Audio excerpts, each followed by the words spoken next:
বল্টুর স্যার তাদেরকে বলল, তোমরা সবাই কালকে বাড়ির 3জন লোকের কাছ থেকে 3টা বিদেশি ফলের নাম শুনে খাতায় লিখে আনবা।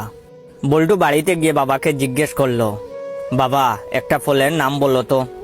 বাবা বললেন, তোর এইসব আজাইরা পেঁচাল শোনার সময় নাই। বল্টু এটা লিখে নিল। তারপর বল্টু তার দাদুকে বলল, দাদু বিদেশি একটা ফলের নাম বলো তো। দাদু বললেন, তুই একটা পাগল। বল্টু তাও লিখে নিল। এরপরে বল্টু তার ভাইয়ের কাছে গেল, গিয়ে বলল, ভাইয়া একটা ফলের নাম বলো তো। তার ভাইয়া বলল, তোর কথা শোনার সময় নাই, আমার গার্লফ্রেন্ডের সাথে দেখা করতে যেতে হবে।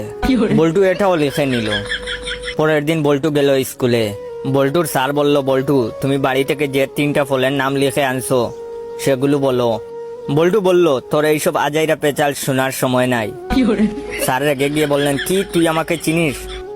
বল্টু বলল, তুই একটা পাগল। স্যার বললেন, কি? চল তোরে প্রিন্সিপালের কাছে নিয়ে যাব। তখন বল্টু বলল, তোর কথা শোনার সময় নাই, আমার এখন আমার গার্লফ্রেন্ডের সাথে দেখা করতে যেতে হবে।